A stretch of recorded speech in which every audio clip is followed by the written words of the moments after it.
Page 303. We're in Siman Yud Dalet. This is a siman that we're going to dwell on a little bit, because this is practical. Siman Yud Dalet, page 303.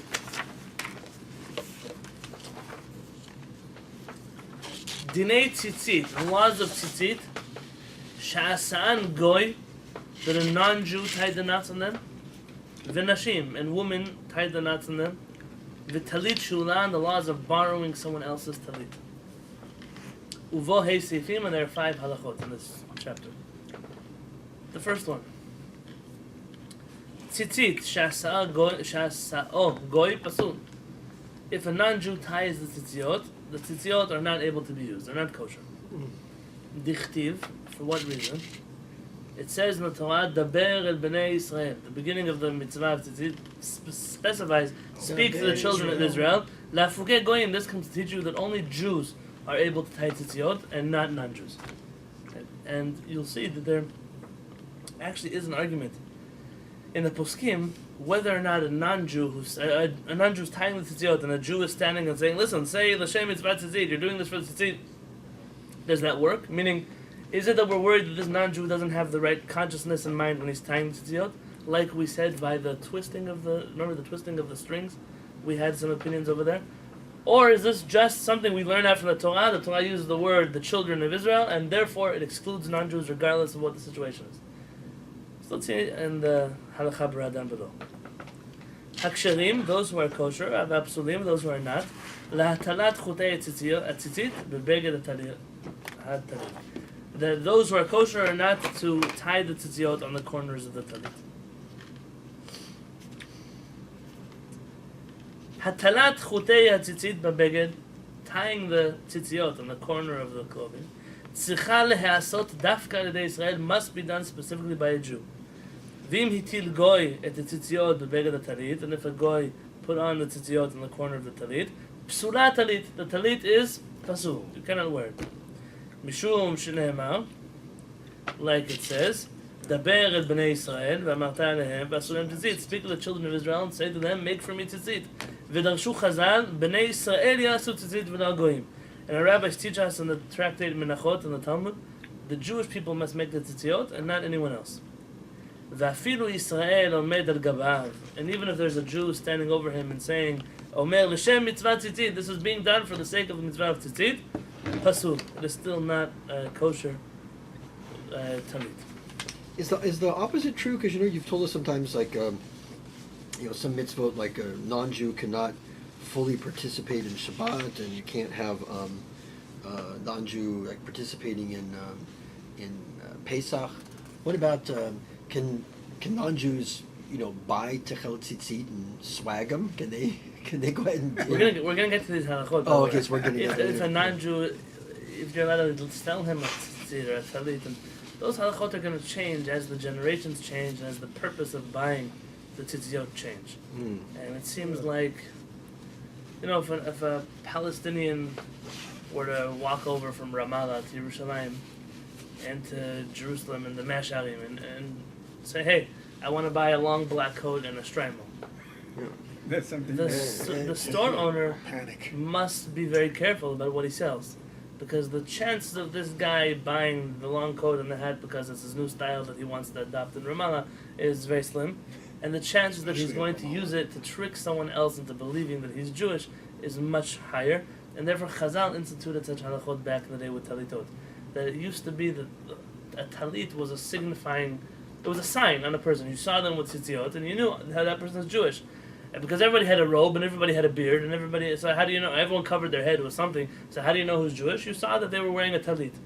And so selling a talit to a non-Jew would have been the same, imagine under the Roman occupation, the Gemara is being written, a Roman wants to buy a talit. Why else would he buy buying a talit if it wasn't for some kind of disguise or camouflage? Today, I'm not sure, we're going to see the halachot inside, but my gut tells me most non-Jews are buying talitot, are buying them either because they're Christians or crazy about the Bible, they want their own pair, something like that.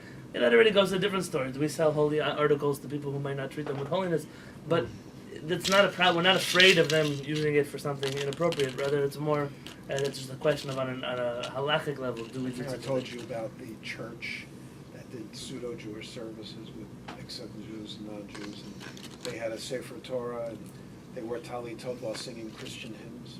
Wonderful. I peeked in one time, and My dad got so excited This once was when. in Denver. Where? In Denver, Oh, in Denver. right in the heart of the Jewish community. They took over. Right in Claremont when Oh, my there's dad this got place so over excited here. once. Well, yeah, but before they even built there, they started out like some storefront. So, like around New Year, right before Rosh Hashanah, it's like new synagogue opening right here. My dad was so excited. Wow, like a new synagogue right in our neighborhood, and they walked in. They That's it, walked right out. Guess who's coming to dinner? I Yeah. can only imagine. No. Shem Yishmor. Right. I guess it would depend who you are, where you are, what you are. We'll get to those halachot. It's in the Shulchan Aruch.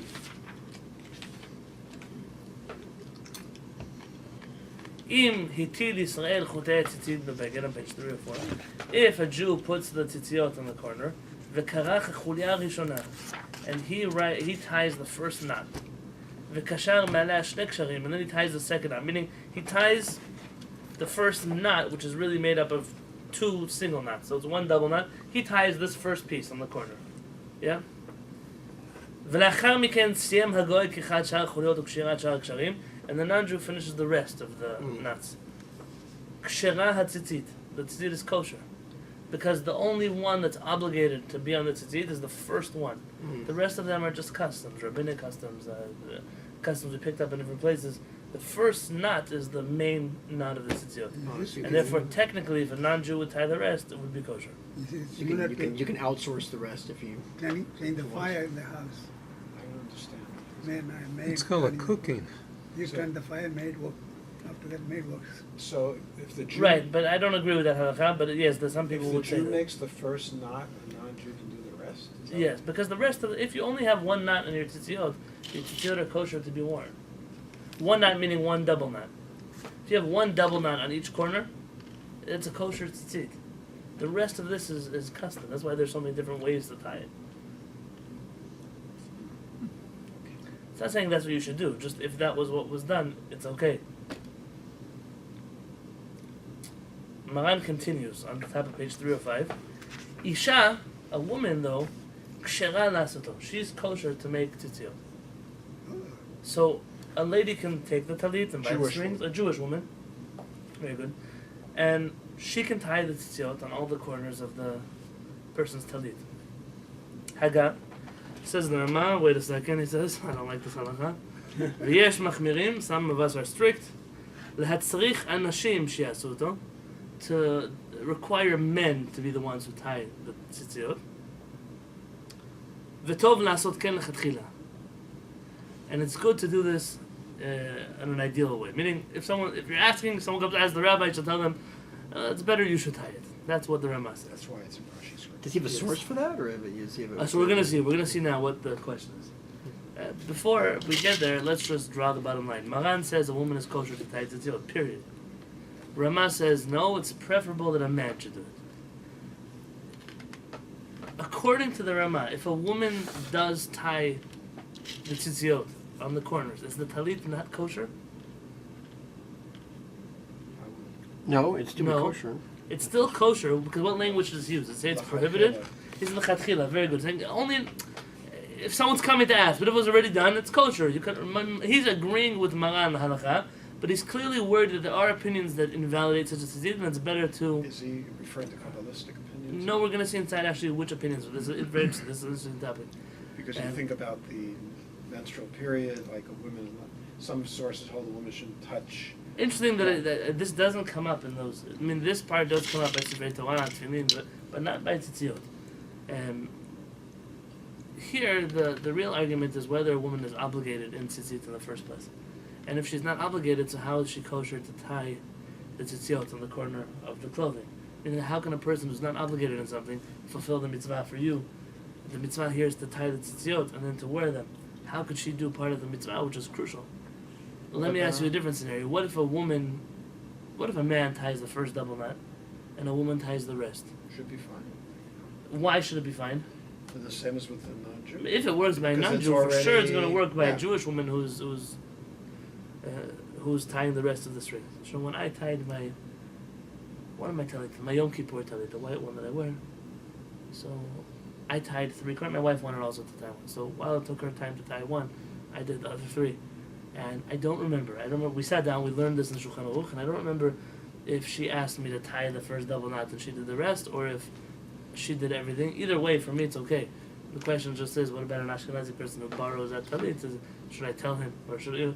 That's interesting. Oh, is it incumbent upon you to? Yeah, that's an interesting story. But I don't remember. I'd have to ask my wife if she remembers if she tied the first knots or if I did it. You can tell the other guy. Okay, tying Kehillat is hard. Not quarter. So You want the this? easiest way to do it is when you have, let's say, 4 people who are tying one talit. And That way it 4. takes you the one time. Like, if I spread my talit on the table, Barry takes a corner, Dan takes a corner, Zev takes a corner, I take a corner, so that, and Eli's the mashgiach, so we're tying the shoe. You'll get done in a quarter of the time that it would take you to go all around and tie all 4 of them. And so, in that situation, I was trying to save time, but it ended up being a project. But the question is, was that kosher? Or does it make a difference if I tied the first 2 or not? Let's see inside. Well, with regard to Goyim, Ramah's talking about just the first. He's only concerned with the first knot, right? In other Well, words, everyone's like, concerned only with the first knot. Yeah. Here the question is, what about the first knot? Can a lady? Meaning, it says the ben of Bnei Israel. Speak to the children of Israel. Bnei could mean only men, Or it could be both. or it could be both. Sometimes the Torah uses it this way, sometimes that way. One question before you continue. Sure. And that's, I know that tefillin have a different status, and the relationship to tefillin in the Torah is much more of an implied one than it doesn't say you shall make tefillin. It should say you should wear them as, between your eyes and so forth and heart. But is there a status in terms of who makes the straps and the boxes and how it's done? Yes. Jew, non-Jew? Yeah, absolutely. They actually have this problem in Israel. A lot of Arabs who make tefillin. Forget the parchment. That happens also. You don't have a problem. But the boxes, the straps, is the problem. It's a real You halakha. can buy them in the shuk, and it's Yeah. Really? Yeah, recently in Israel, a whole thing, and I don't know enough about Hilchot Tefillin, so it's a question I asked Rabbi Atia or something. But the straps, some guy came up with this great idea. Hey, if you paint the straps black and then you coat them with black plastic, then they'll always stay black. And people were selling this like super black tefillin. They're shiny, but they all have plastic in them. And the question, are they even kosher? These things happen. You have a lot of people dealing with the Judaic world that are It's like they fall should leather step out. jackets. It's not. It's a business. It's not a holy trade, and you have to be careful. Really, it's incumbent on the person to know who am I buying from. There was a man. Now this was on the news last year. I told it in Kollel, maybe 2 years ago. It came out on Ynet News. There was a guy in Ashkelon in his 50s. He'd been wearing tefillin this is bar mitzvah, same pair of tefillin. And he went to get them checked. He heard a rabbi say you have to get tefillin checked. After all these years, he gave his tefillin to the sofer to check them. He opens them up. It's not a joke. You can Google this. I believe they translate the article in English also. And he opened up his tefillin, and there was a note in there that says, "You loser, we played a joke on you." Wow. Nothing inside the tefillin except for a little piece of paper that said that. For all these years? All these years he's wearing tefillin. They didn't have Who cloth said inside. it? Okay. And the person sold them was a holy man. He should bought them from somebody else. Didn't ask questions. The person has to, don't trust people so much. Trust. I'm not saying you to suspect everybody, but if you're gonna go buy a car, you wouldn't trust every used car salesman who sells you something. So why? Used cars. Tefillin? All I have that religious cousin who lives in Bnei Brak. He buys me my things. Don't always trust your religious cousin that he has your best interest in mind. Either you do your research, go to a store that's reputable, that buys from reputable people. Buy. This is your obligation. It's no different than buying anything else in the world. And especially people, they look for in this field. Buy it They before. look for the cheapest they can buy. They want the cheapest mezuzah, they want the cheapest tefillin, the cheapest talit.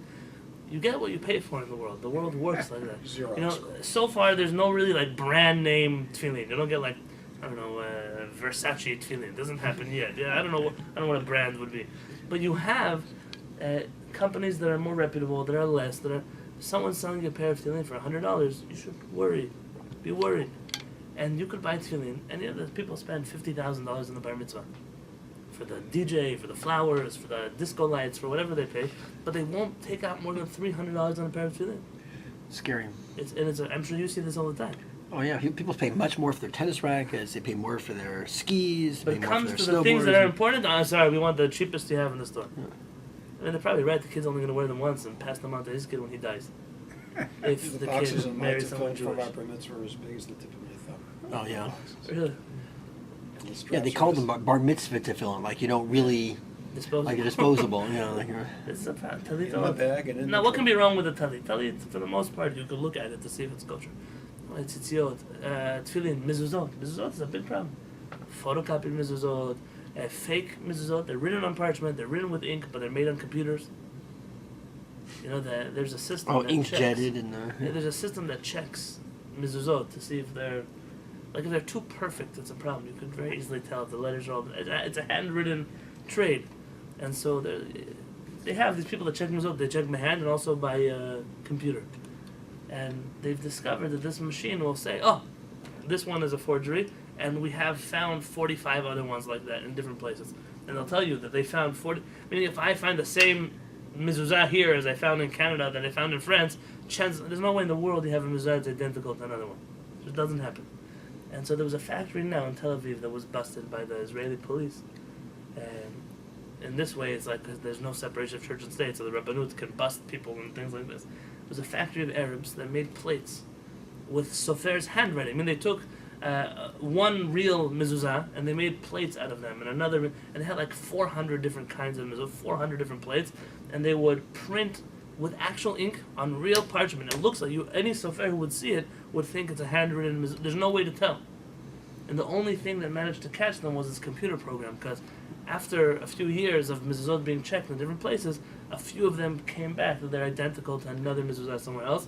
They figured out who made them, who sold them, and the Rabbanut came and shut down the factory. But this is imagine how many people have such mezuzot they don't even know. I'm not embarrassed to tell you this. Even when I go to Sofer Atiyah and I buy mezuzot, every person sells mezuzot that other people wrote. Every Judaica store does that. The guy- Every Sofer does that. Soferim don't write their own stuff. You should know this. They buy them from other people. A Sofer who's sitting in Los Angeles doesn't have time to write mezuzot for you. He's got a Safrut store.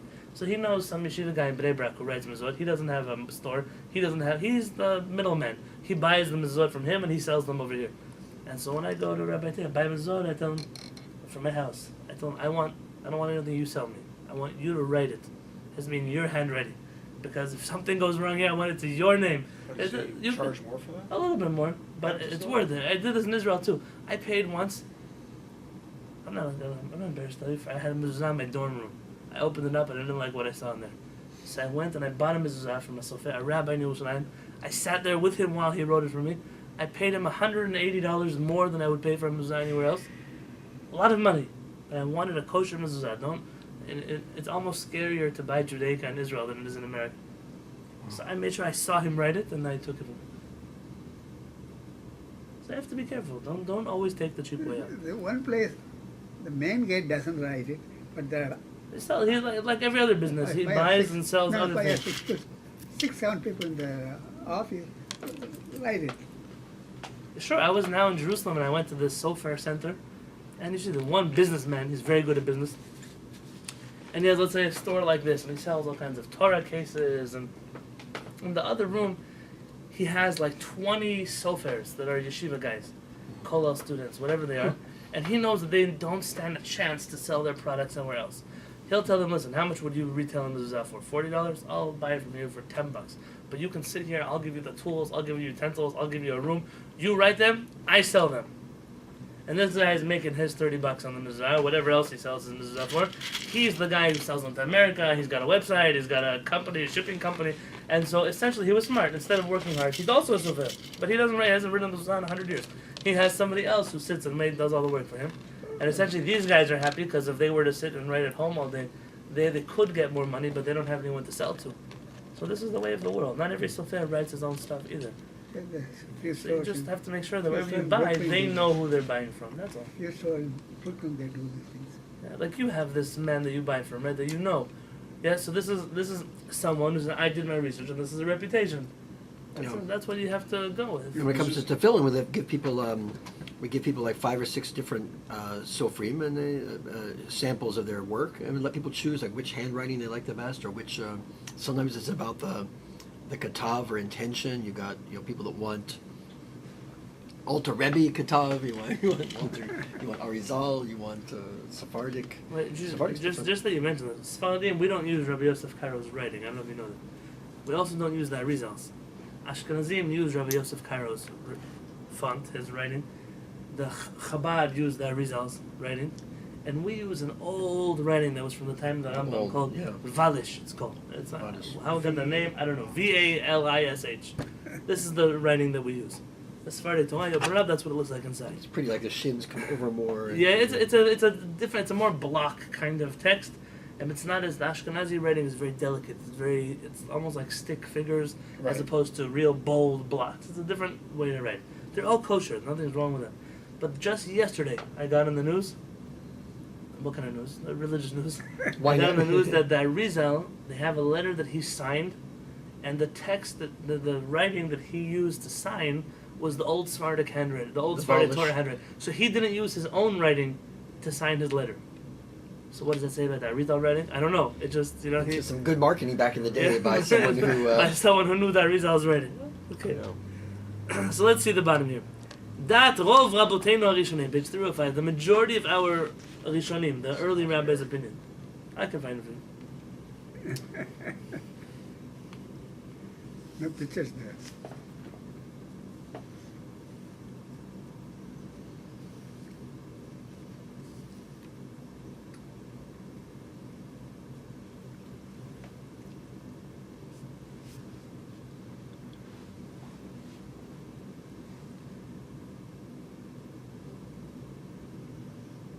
That's the Sephardic one. But they have, if you scroll. Velish. Velish. Okay, you'll see some that are they compare them, like they put them side by side. You can find it. Valish came up as a Polish dialect. Oh, okay. No, it's a funny word. It doesn't sound so Sephardic. Velish or Valish. I don't know. But okay.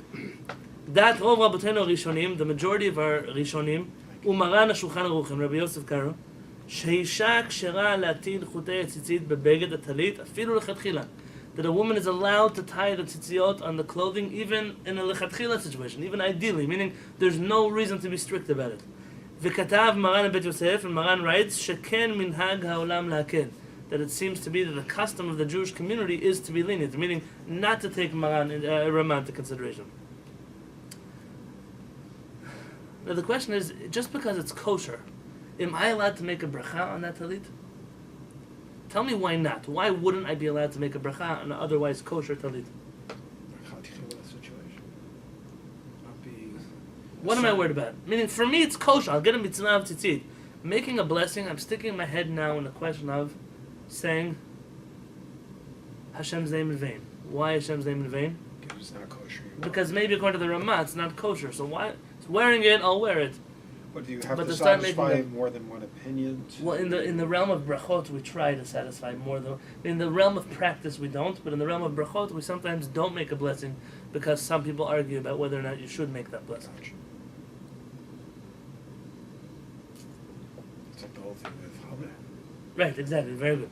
So we find here, umutar lechatchila, and even ideally you're allowed, af levarech al talit she'atzitziot sheba'u t'bal deisha. I mean, Maran is so confident that the halakha is like him, we are allowed to also make a blessing on such a talit. Ve'ashkenazim, and Ashkenazim, nahagu kedat harama. Their custom is like the Rama. Shekatav, he wrote, shetov le'achmir b'zeh lechatchila, shlo tatil ha'isha chutei tzit b'beged talit, that ideally a woman shouldn't put the tzitzit in, rather a man should do it. Umikar hadin, but according to the basic halakha, that if the woman ties the knots on the corners, the talit is kosher even for the Ashkenazim. And everyone is allowed to make a blessing. So the Sephardim here are saying for Ashkenaz means okay, but that's only from a Sephardic perspective. I believe the Ashkenazim would agree. The writing here of the Ramah is pretty obvious that he is only dealing with a lechatchila, with an ideal situation, not with an after the fact. Dan asked a good question. Where do we get it from? This idea. We're not going to do this bottom piece. Now let's read the halachot themselves. On 306.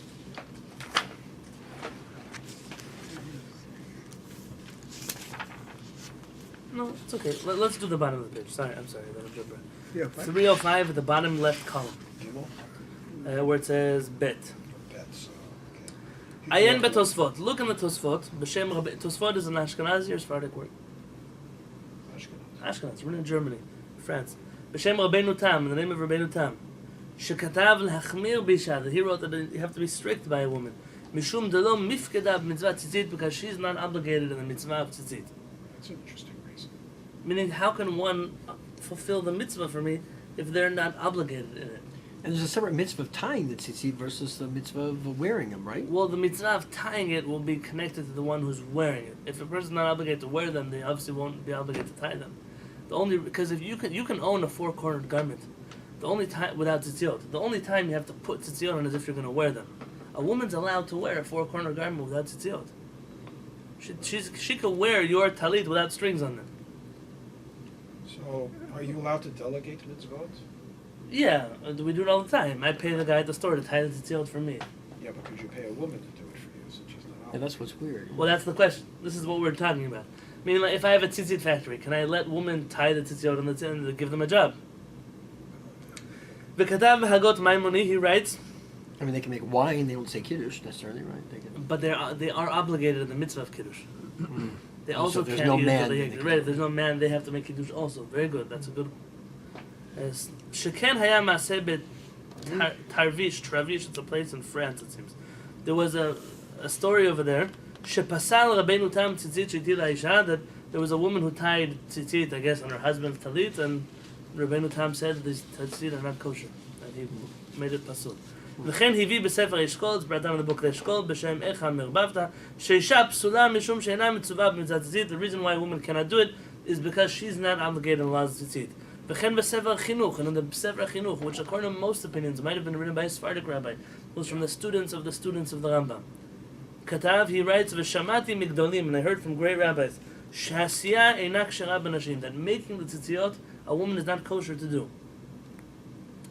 ובספר ציצית הלכה פסוקה, and in this book הביא שכן כתב בספר חסידים, Rabbi Moshe HaKohen, who wrote the book Sefer Hasidim, a different Sefer Hasidim, not the one that we call Sefer Hasidim. Ben achoto shel Rosh, who is he? He is the son of the sister of the Rosh, Rabbeinu Asher. Rabbeinu Asher is the rabbi from Germany who became a rabbi in Spain. He is the one of the three pillars the Shulchan Aruch rests on. His son is the Tur. So this is the Tur's cousin, or the Rosh's nephew. Shizaher lo letaken tzitziot al yedei isha. You should be careful that the tzitziot should not be tied by a woman. Mipnei she p'tura mitzvit, because she's not obligated in the mitzvah. The Mordechai brings down she'af ha'ma'aram miRodenburg, the Maharam of Ronenberg, who was from Germany. If you remember him, he was locked up in a tower at the end of his life, and he refused the Jewish community to bail him out so they wouldn't kidnap more rabbis. He was careful that women should not make the tzitziot. Because someone who's exempt from something cannot fulfill the obligation for someone else. Is that a general principle? Yes, in all kinds of halachot. Meaning, a child might be obligated in Birkat Hamazon, but his obligation is rabbinic. His obligation is only so that he learns when he turns bar mitzvah to tie his to say Birkat Hamazon. So even though a man could say Birkat Hamazon for you, and you can answer a man, a child under the age of bar mitzvah cannot, because his obligation to do Birkat Hamazon is not the same as your obligation to do Birkat Hamazon. And the same thing with saying Shema. Sometimes they try to give Shema to someone, say the little kid should say. It's important that Shema is a biblical commandment. A child is only obligated to pray on a rabbinic level, and therefore a child cannot say Shema out loud for you, because his obligation is different than your obligation. Talking with child means before Under bar mitzvah. Under bar mitzvah. Yes?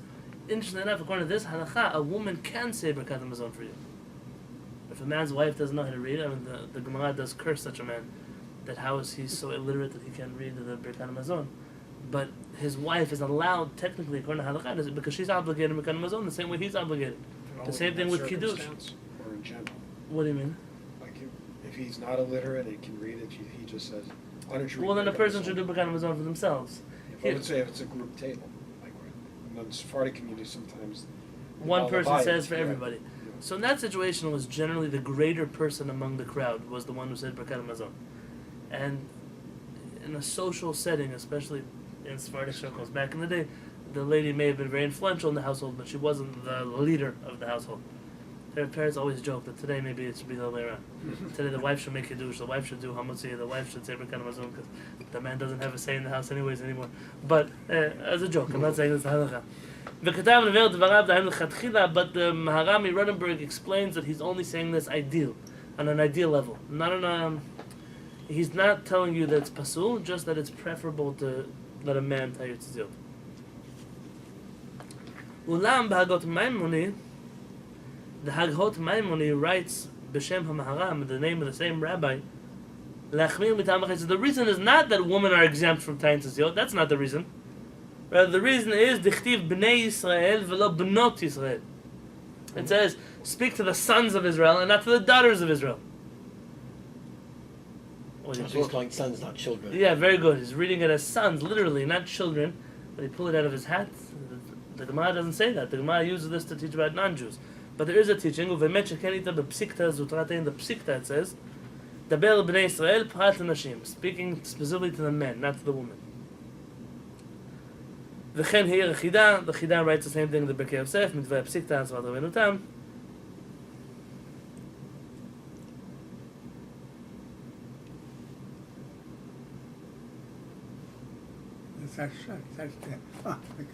It's gone. What was it? Okay. Thank you.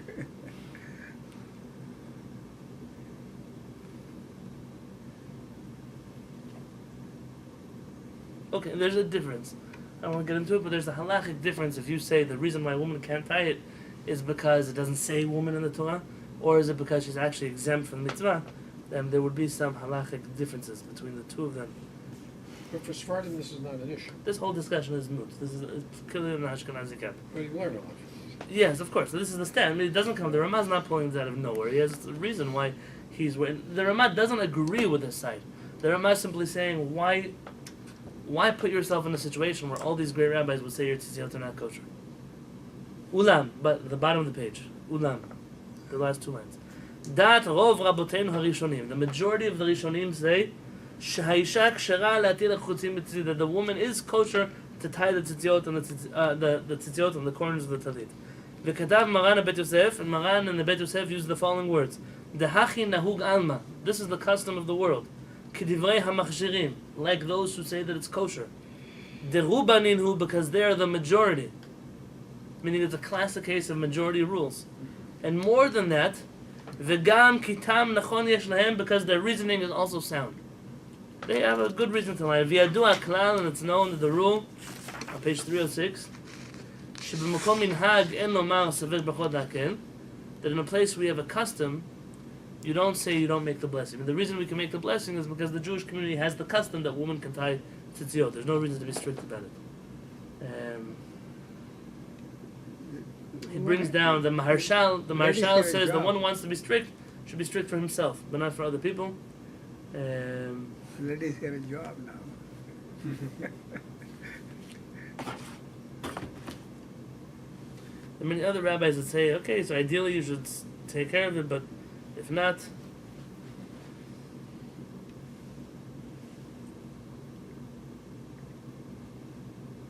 okay, let's see the bottom last 4 lines. Ulinyan halacha, and regarding halacha, to summarize, nirash ledidan. According to us, שקיבלנו הוראות מרן השולחן ערוך, that we've accepted the rulings of Maran. הרוצה להקל, one who wants to be lenient, אפילו לכתחילה. Even ideally, שהאישה תצית בבגד. He wants his wife to tie tzitzit. He wants, that's what he wants. יש לו על מה שיסמוך. He has who to rely on. Rabbi Yosef Karo is not who to rely on. I don't agree with this wording. We have a halacha, this is okay. Vayen b'ben Ish Chai, let's look at the Ben Ish Chai of the Kav HaChaim, both are Sephardic achronim, after Shulchan Aruch. שחששו לכתחילה לדעת המחמירים, that they ideally prefer that a man should tie tzitzit and not a woman. וכן פסק הראשון לציון, and also his father, Rabbi Yosef, was of the same opinion, that ideally a man should do it, but if not, it's okay for a woman to. And I'm not really sure why they go so hard out of their way to argue with Maran here. I mean, Maran doesn't even bring down this argument. Maran clearly says a woman is kosher. And the whole point to back up Maran is, if the Torah was coming to exempt a woman, saying that they cannot tie, then it would not say Daber el Bnei Israel, that means only Jews and not non-Jews. It would say that means only men and not women. How much more so if a Jewish woman can't tie tzitzit, then a non-Jew can't tie tzitzit. The Torah didn't use that word, and the Torah spoke to the children of Israel, including women, and it only comes to exclude goyim and not women, and therefore I'd have to tell you that the halakha is like Maran, and there's nothing to worry about. Even the Ashkenazim, it's only a stringency if they want to follow the stringency. And I'm assuming that if you'd go to a talit factory, probably only men are tying the tzitziot. Could be many places, even machines are tying them today. I don't know how that works. I haven't actually been in the back of a factory in many years. I don't know what goes on nowadays, but Well, if a machine could tie the whole tzitzit, I don't know that it could tie the whole thing. It's probably would go back into, can a machine actually do a mitzvah for you? This would go to machine matzah, to go to a machine tzitziot. I'm sure it's going to come up here somewhere. I'm positive. It must have. It will show up in the halakha somewhere. All right, I wish I have a good evening, Jonathan.